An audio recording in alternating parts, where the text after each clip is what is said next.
गणसम्पत् समृद्धाय श्रीसुधर्मा स्वामिने नमः। येन ज्ञानप्रदीपेन निरस्याभ्यन्तरं तमः ममात्मा निर्मले चक्रे तस्मै सद्गुरवे नमः। आज का दिन हमारे लिए बहुत ही खुशी का दिन है, क्योंकि आज के दिन श्रावण सुदी 14, आज के दिन ओसवाल वंश की स्थापना दिवस और हमारे आचार्य भगवंत श्री रत्न प्रभसागर सुरेश्वर जी महाराजा साहेब ने इस ओसवाल वंश की स्थापना की थी, और क्यों की उसके बारे में हम थोड़ी चर्चा करेंगे। पलके झुके नमन हो जाएं, पलके झुके नमन हो जाएं, मस्तक झुके वंदन हो जाएं, पलके झुके नमन हो जाएं, मस्तक झुके वंदन हो जाएं। ऐसी नजरें कहाँ से लाऊं गुरुवर कि आपको याद करूं और दर्शन हो जाएं, आपको याद करूं और दर्शन हो जाएं। श्रावणवदी चतुर्दशी आधुनिक जैन समाज के लिए एक ऐतिहासिक दिन है। किसी भी हालत में इस दिन को भुलाया नहीं जा सकता है। मनुष्य को कृतज्ञ नहीं कृतज्ञ बनना चाहिए। कृतज्ञ यानी उपकारों को याद रखना और कृतज्ञ यानी किए गए उपकारों एहसानों को भूल जाना। आज का दिन हमारे नए जीवन का पर्व है। जिन्होंने हमें जैन बनाया, उन महान गुरु भगवंतों को सब कुछ अर्पित करने का अवसर है।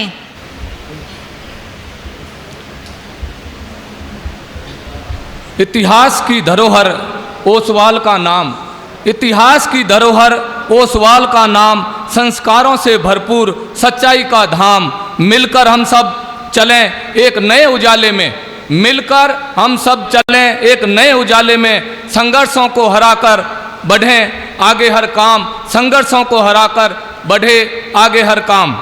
आज हम लोग यहाँ पर जैन श्री संघ के तत्वावधान में ओसवाल स्थापना दिवस का कार्यक्रम मना रहे हैं। सर्वप्रथम मैं आप सबको ओसवाल स्थापना दिवस की हार्दिक शुभकामनाएं देता हूं। मैं चाहूँगा कि हम वो घटनाक्रम जैसे गुरु का आदेश आ गया है कि वो उसको ना दोहराते हुए उस दौरान हमारे ओसवालों की कुल देवी की भी स्थापना उस उपकेश नगर में ओशिया जी में हुई थी। सचिका देवी उस समय नाम पड़ा था और आज हम उसे सिंचय देवी के रूप में जानते हैं। दो महावीर भगवान के तो मंदिर एक ही वक्त एक ही सदी पे तो प्रतिष्ठा कर दी गई थी आचार्य श्री के द्वारा। ये भी एक चमत्कार रूपी था। आज के टाइम पे तो मोबाइल है, टेक्नोलॉजी है, जूम मीटिंग्स वगैरह भी होती हैं, पर उस समय आप देखिए कि आचार्य श्री ने एक ही वक्त उपस्थित होकर वीर संवत 70 माह सुदी पाँचम गुरुवार के दिन एक ही वक्त पे 2 मंदिरों की प्रतिष्ठा उस वक्त की थी। ये भी एक चमत्कार दर्शाता है। जैसे हमारे गौतम स्वामी ने भी अष्टविदा की यात्रा को सूरज की रेखाओं पकड़कर पूर्ण किया था। ये भी एक चमत्कार है। इस चमत्कार की शक्ति को हमें समझना है और गुरुवाणी से हम लोग सब अपने धर्म की शक्ति को समझें। कि ओसवाल दिवस मनाए हम, खुशियों का दीप जलाए हम, जैनों की संख्या घट रही इस पर गौर फरमाए हम। ओसवाल दिवस मनाए हम, खुशियों का दीप जलाए हम।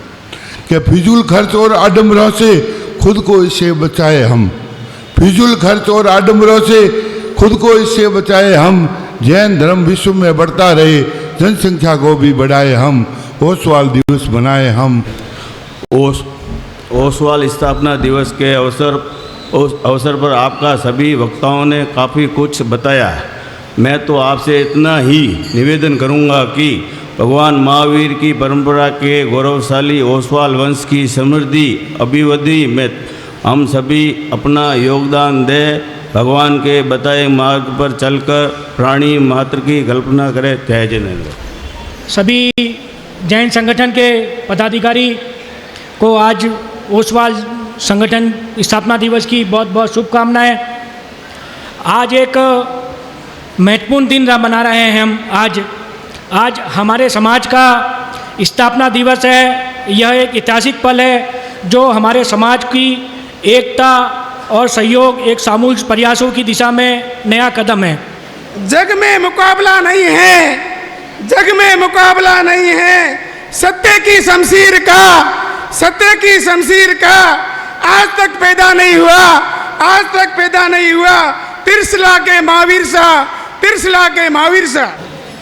बोलिए भगवान महावीर स्वामी की, जन शासन देव की। कि आज ओसवाल स्थापना दिवस और ऐसे अवसर पर हमारे बीच में है हमारे अपने जिला कलेक्टर सम्मानीय निशांत जी जैन साहब। बोले जन शासन देव की। चूंकि 2481 वर्ष पूर्व अगर आप उन स्थितियों को देखें तो उस समय हिंसा, ढोंग और पशुओं की बलि और इतने सारे अत्याचार पापाचार हुआ करते थे, जहां अहिंसा की बात केवल एक शब्द थी, वास्तव में नहीं था कुछ भी। ऐसे में रत्नप्रभ सूरी गुरुदेव और मां चकेश्वरी, मां भगवती, मां सरस्वती की कृपा, क्योंकि आपने देखा होगा वैष्णव धर्म में जितने भी देवी देवता हैं उनके हाथ में शस्त्र जरूर है। एक हाथ में पुस्तक है यानी धर्म है, तो दूसरे हाथ में शस्त्र है। और हमारे जो संत हुए उनके हाथ में शस्त्र था, और वो शस्त्र था त्याग का, संयम का। और संयम और त्याग और तपस्या के अस्त्र से अगर एक राजा को झुकाया गया, और आप ये देखिए कि 2481 वर्ष पूर्व ओसवाल वंश की स्थापना हुई, और उस स्थापना में लाखों अजैनों को जैन बनाया गया।